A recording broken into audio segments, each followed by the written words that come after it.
2024 को जिला स्तरीय संविधान दिवस समारोह राजकीय कन्या महाविद्यालय सेक्टर 14 पंचकुला में मनाया गया और ये 22 के 22 जिलों में हमारी हरियाणा सरकार और देश के सभी जिलों में इस प्रकार के आयोजन पूरी भारत सरकार के दिशा निर्देश पर किया जा रहा है। और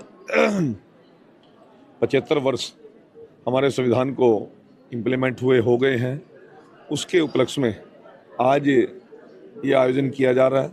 वैसे तो 2015 में डॉक्टर B.R. अम्बेडकर जो भारत रत्न थे, उनका जब 125वां जन्म जयंती समारोह मनाया गया तो देश के माननीय प्रधानमंत्री नरेंद्र मोदी जी ने उस दिन घोषणा की थी कि हर वर्ष 26 नवंबर को हम संविधान दिवस के रूप में सेलिब्रेट करेंगे, इसको आयोजन किया करेंगे। परंतु आज मेरे सामने एक बात बड़ा विस्तार पूर्वक आई कि शायद देश के प्रधानमंत्री नरेंद्र मोदी जी इस बात की पहल ना करते तो देश की आने वाली पीढ़ियों को तो शायद ये दिन भी याद न रहता। हमें तो सिर्फ 26 जनवरी और 15 अगस्त तक लोगों को सीमित करके रखा गया।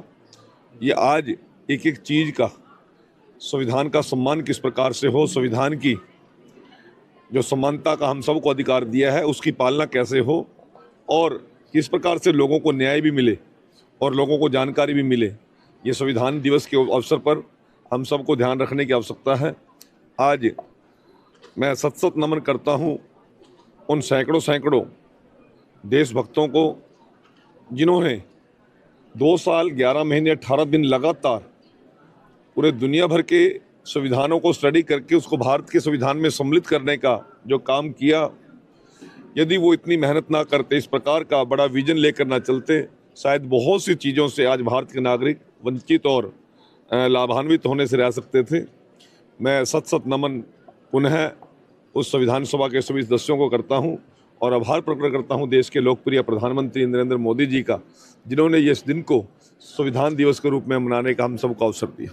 सर, जिस तरीके से लोकसभा चुनाव के अंदर कांग्रेस की ओर से संविधान खत्म करने की बात कही गई, आज पूरे देश में संविधान दिवस के रूप में बीजेपी बना रही है, तो इसको किस तरीके से देखते हैं? पार्लियामेंट में भी इस तरीके का कार्यक्रम जो है वो किया गया है। देखिए, ये आपको कोई कांग्रेसी मिल जाए, असल में तो कोई कांग्रेसी मिलेगा ही नहीं आपको, परंतु यदि मिल जाए तो उन्होंने एक नैरेटिव सेट किया था। पूछ लेना ना, आज लगभग 7-6 महीने हो गए सरकार बने केंद्र की, अब कहाँ संविधान को खतरा।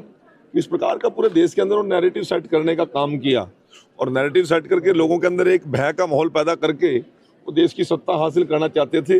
परंतु मैं आभार प्रकट करता हूँ देश के जागरूक मतदाताओं का, मीडिया जगत के लोगों का, जिन्होंने इस बात को लोगों को आगाह किया और मतदाताओं ने इस बात का नकारने का काम किया कि संविधान समाप्त करने का किसी को अधिकार नहीं है, ना कोई संविधान समाप्त कर सकता।